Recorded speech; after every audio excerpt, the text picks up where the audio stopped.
One of the reasons why history optional is considered such a fabulous optional in UPSC is because there is a big overlap between the history optional syllabus and the syllabus of UPSC in GS history.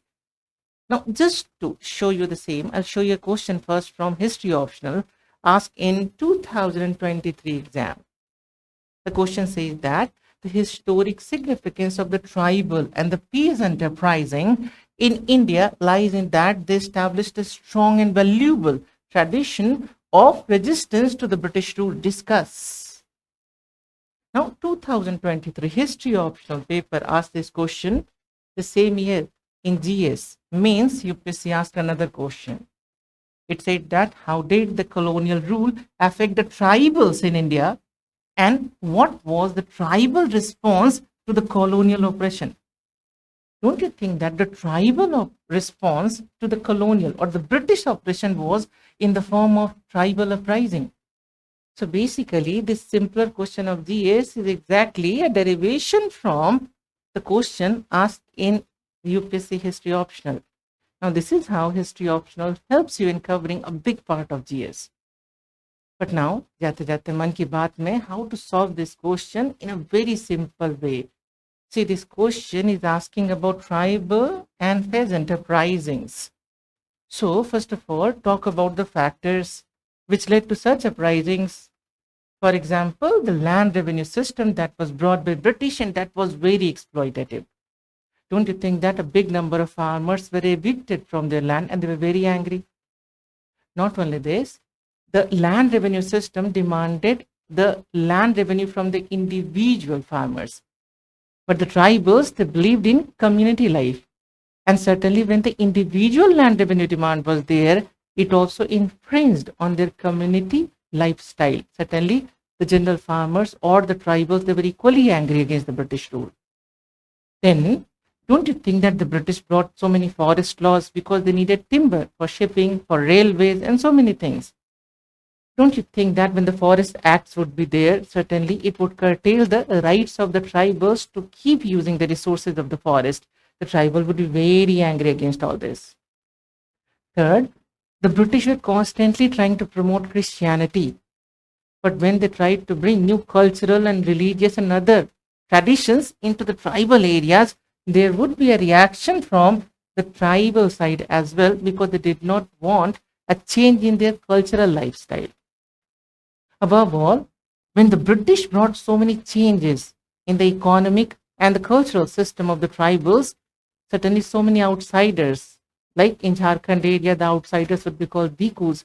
So many outsiders like Dikus started infiltrating the tribal areas. Most of them, they were like money lenders. They were like zamindars, and certainly they were very much exploitative toward the tribal people. Certainly the tribals would be very angry against the infiltration of the outsiders. Then, in the answer, give some good examples, prominent examples of such uprisings. Like a very prominent example of peasant uprising in Bengal was Sannyasi revolt.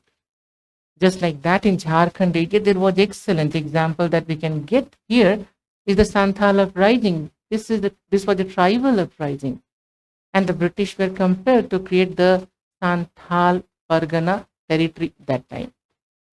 Another example is Ho and Munda uprising in Jharkhand area. Birsa Munda was a great leader of Munda uprising.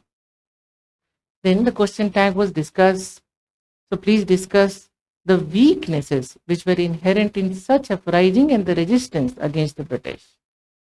For example, don't you think that most of the farmers uprising and the tribal uprisings, they were local in nature? They were in different areas and they were in different times. That is why it was not that they could give a big challenge to the British rule. First problem. Second problem was that the tribals and others, they fought with the British with completely an outdated method of warfare, using spears, bows, arrows.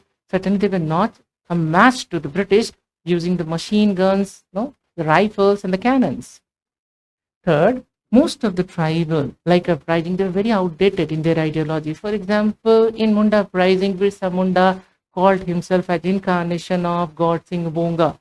Certainly with this outdated ideology, it was very difficult to fight with very modern British.